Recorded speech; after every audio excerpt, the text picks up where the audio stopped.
fought a crooked cat, which caught a crooked mouse, and they all lived together in a little crooked house. But the crooked man was sad, and once he had thought, why should he be crooked when others, they were not?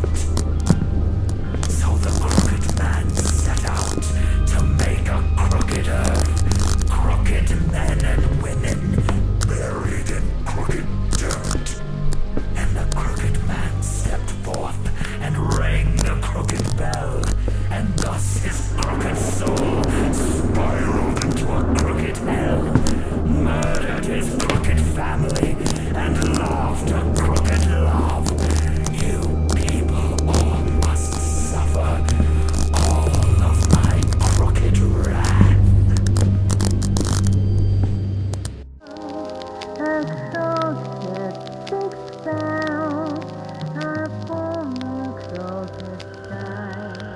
Ce que je vais vous raconter, c'est passé quand j'étais enfant.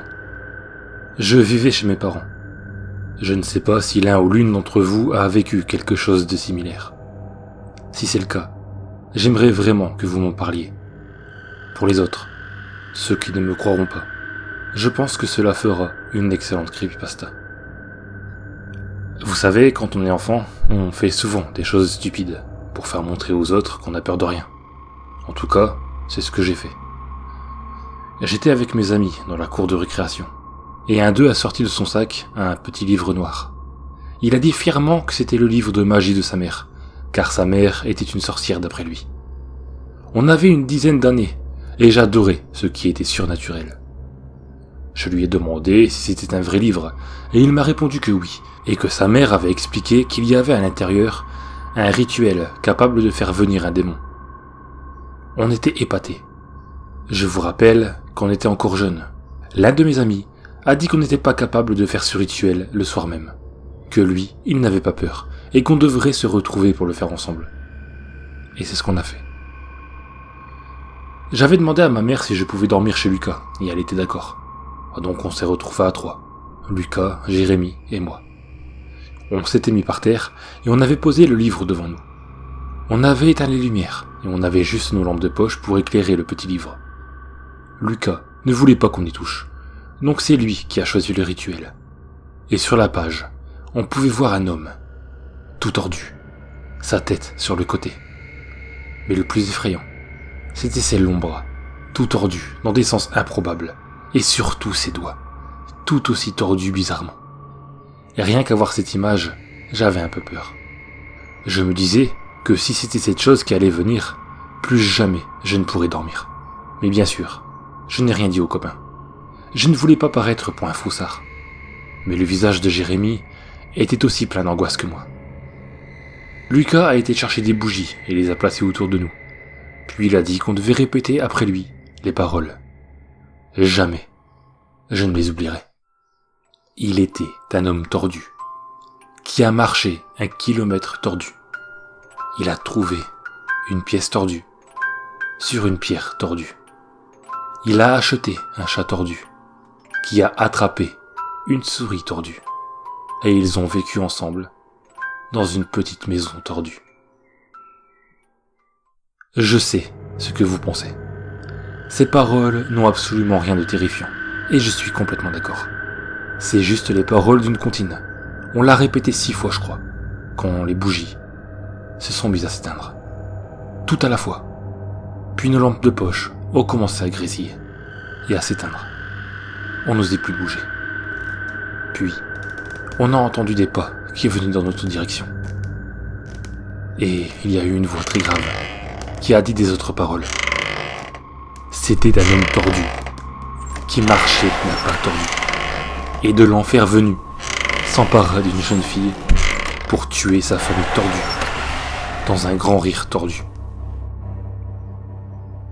La voix était proche de nous. On s'est relevé à toute vitesse et on a essayé d'ouvrir la porte, mais elle était fermée. On n'arrivait pas à l'ouvrir. On a hurlé, puis on a entendu des bruits de griffures sur la vitre de la chambre. Quand on s'est retourné, il y avait la silhouette d'un homme grand et tordu, avec de longs bras et des mains qui frottaient la vitre. Nos hurlements ont doublé en intensité. On donnait des coups de poing dans la porte. L'homme tordu avançait lentement vers nous, en sifflotant la comptine. Puis d'un coup, la porte s'est ouverte, et les parents de Lucas sont entrés dans la chambre et ont allumé la lumière. On a regardé en arrière, il n'y avait plus rien. On ne comprenait pas comment c'était possible, et on a essayé d'expliquer tant bien que mal ce qui nous était arrivé. Sauf que les parents de Lucas ne nous ont pas cru, et nous ont dit de nous coucher. Bien entendu, Jérémy et moi on ne voulait plus dormir chez Lucas. On a donc demandé à nos parents de venir nous chercher. Mon père est arrivé un quart d'heure plus tard, et je suis monté dans la voiture. Il m'a demandé ce qui s'était passé, et je lui ai expliqué. Il s'est alors mis à rire, et m'a dit que j'avais sans doute fait un cauchemar, que les démons ou autres créatures n'existaient pas. Quand je suis arrivé chez moi, mon père m'a conduit à ma chambre et m'a rassuré. Il m'a laissé la lampe de chevet allumée avant de sortir de la chambre. Et j'ai fini par m'endormir. Je me sentais mieux chez moi, plus en sécurité. Durant la nuit, je me suis réveillé. J'avais très soif. Je me suis aperçu que ma lampe de chevet était éteinte. Je me disais que c'était mon père qui avait dû venir l'éteindre. J'ai regardé l'entrée de ma chambre et mon cœur a fait un énorme bond. Il y avait une forme étrange.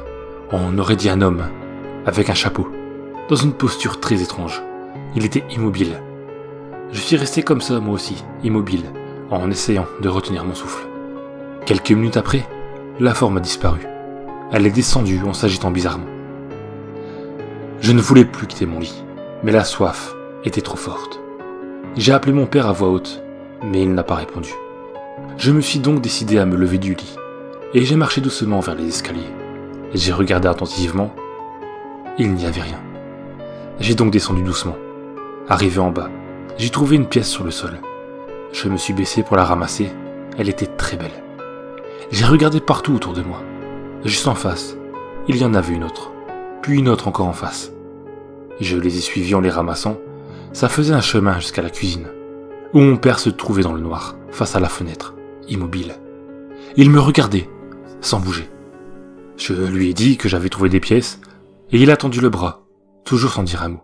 Mais un sourire très étrange est apparu sur son visage, et ses doigts s'agitaient dans tous les sens.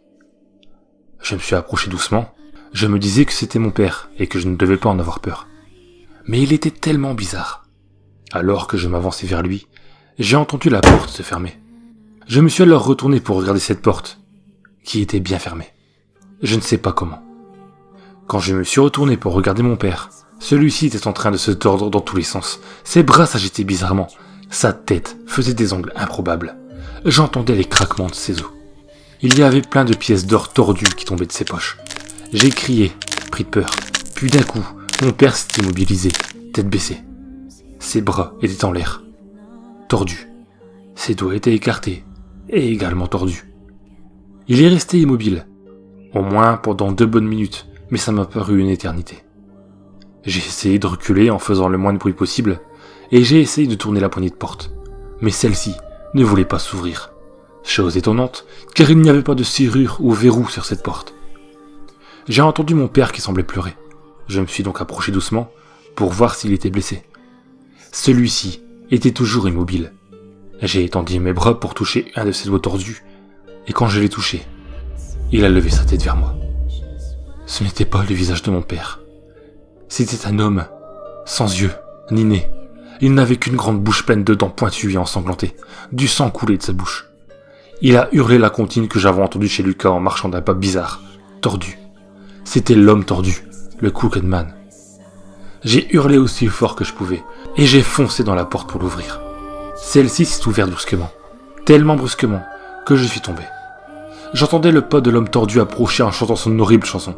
Je me suis couvert le visage pour ne pas le voir me tuer. Mais mes parents sont arrivés en courant. J'ai entendu ma mère hurler, et mon vrai père a couru m'attraper, pour me porter, et on est sorti de la maison en courant. L'homme tordu nous suivait. On est monté dans la voiture, et mon père a démarré. On pouvait voir l'homme tordu au loin qui essayait de nous suivre avec ses pas étranges. Quelques minutes après, ma mère a reçu un coup de fil. C'était la mère de Lucas, qui nous disait qu'on allait peut-être recevoir la visite d'un homme tordu, bizarre, mais qu'elle allait le faire partir immédiatement. Ma mère lui a expliqué qu'on venait juste de le voir, qu'elle n'aurait jamais pensé voir ça un jour, elle qui ne croyait pas au paranormal. Je n'ai plus jamais revu l'homme tordu après cette horrible journée. Je n'ai plus jamais touché, après ça, à un objet ou livre proposant de jouer avec les démons ou esprits. Parce que je sais que ça existe. Je vous mets en garde. N'invoquez jamais l'homme tordu. J'ai eu de la chance, mais je ne sais pas si vous en aurez.